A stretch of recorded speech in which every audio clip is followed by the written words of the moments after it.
The day that Lewis Hamilton becomes an official Ferrari driver is fast approaching, and of course that means he will finally be allowed to visit his new team's headquarters in Maranello. But what exactly will Lewis Hamilton be doing on his first day with his new team? And more importantly, I'm sure for all of you, is what day within January will that be taking place? But also, when can we expect to see Hamilton drive his first Ferrari car in Fiorano? Well, Hamilton himself has given us a few ideas regarding that first day. And we've got a few rumoured dates for when that first drive may take place. And I myself am looking to fly out to Maranello and film his first time in a Ferrari car. And for all of you that are subscribed, you will be in with the chance of getting, hopefully, this signed limited edition Monza t-shirt from Ferrari from last season by the man himself. So yeah, subscribe and turn on notifications for as and when news on that is officially announced. Now, as for what Lewis will be getting up to on his first day, Ferrari are generally very secretive on that matter when it comes to new arrivals. Now, there are other teams that have set a precedence and examples for us to go off of with regards to that. So let's get right into that right now. So, apart from being shown around both complexes that are based within Maranello, there is of course going to be the introduction to all of the engineers and design departments, but even more important than that is of course his race engineers, all of the engineers from which he's going to be working extremely closely with for the next 3 years, possibly longer, with Ferrari. And of course it's all going to be extremely important to get this initial phase, this initial bedding in period with all of the engineers in terms of making sure the terminology between one another is like synced together so they have a clear and precise understanding of what they need to be speaking in terms of vocabulary. Because of course we cannot forget Lewis has spent the best part of over a decade now with Mercedes, and the terminology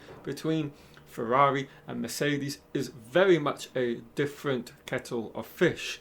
Not only of course is the language barrier going to be an issue because quite naturally they're all Italian, so English is not their mother tongue. So that is another obstacle that they have to overcome.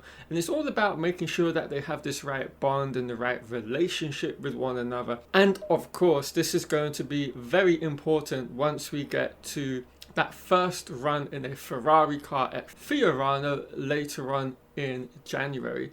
Again, another thing which is going to be extremely important will of course be his first seat fit. I would say it will be in either a mock-up of the 25 chassis, or if they've kind of gotten it to a point of where they've confirmed it and they've homologated it, that they will have the first chassis for 2025 ready for Lewis to sit in, and then of course to mould the seat. And there's a huge variety of things that they'll need to get correct with it on its first attempt. This comes from the comfortability factor for Lewis. Of course, he's a little bit older, he's no spring chicken anymore, and so there's probably a little bit of aches and pains through certain parts of his back and lower, backside and these sorts of things. So making sure the comfortability and making sure they're very tightly closed in, but not too tight that is suffocating, is very important. And then of course, just the positioning within the chassis and the visibility from which every Formula One driver has to deal with now as a result of the introduction of the halo, because visibility for drivers is now at a lower level than it's ever been in Formula One as a result. So it's very important that everything is created and designed around Lewis's preferences in and around that particular area.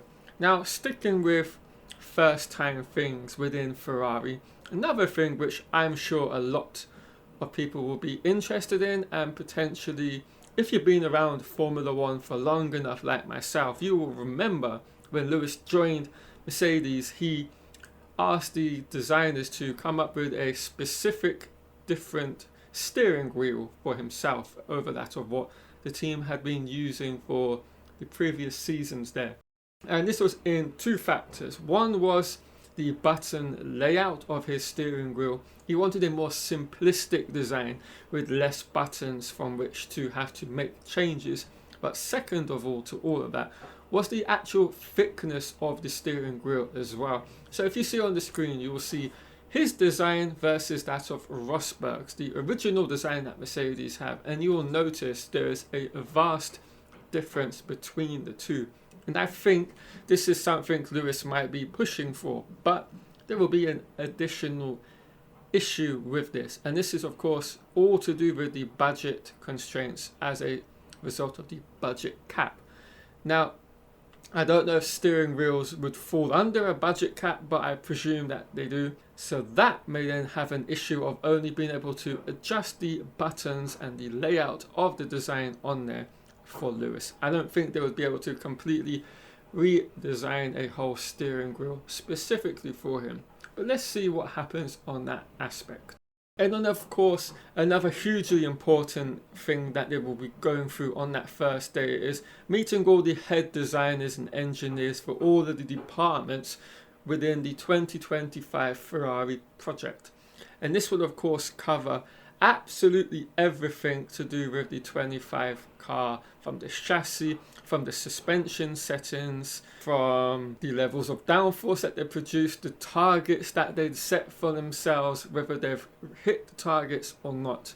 And then, of course, this will then kind of naturally evolve within the conversation of a couple of hours into what the first half of the year is looking like with regards to upgrades. Now, of course, some of those could potentially already have been penciled in because they might not have reached their targets during the winter period, and so they're having to make these upgrades come from maybe the first couple of races or towards the end of the first half. Then, of course, they have the issue of not being able to foresee certain problems with the car until it hits the track with both drivers and they come back to the team with feedback. And this, of course, will be coming from the handling characteristics and the way the car feels and handles and behaves for both drivers. And these will be things that no engineer will be able to perfectly predict in terms of having an understanding of what it will be, even from a simulation standpoint. Because, of course, Hamilton will also be getting his first taste of the Ferrari sim. And they cannot compute every single factor that the real world has into the digital world. And so certain aspects they will be able to get an understanding of, like the base setup from which to go to Bahrain and to all of the races from which the 25 season will be campaigned. So yeah, that will be another thing Hamilton will be getting to grips on, and that will be the first very small inkling and understanding of the differences between the W15 and, of course, the latest 2025 Ferrari car. And I'm sure there's going to be a huge, vast array of information that he will want to relay to his engineers and to the team as a whole, from the strengths and weaknesses of both of these cars up against one another. And of course, he probably will drive the 24 car as well in the sim to get a correlation in terms of the improvement from 24 to 25. But yeah, hope you've all enjoyed the video. I'm going to wrap things up here as we've covered everything really that we need to here.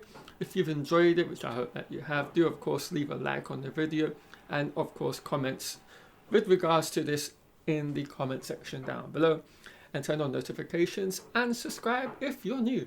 Right, everyone, I will catch you all later on in the week with some more Formula One videos.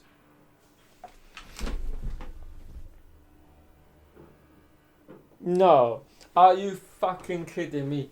It's done it twice. Has this machine done it twice to me?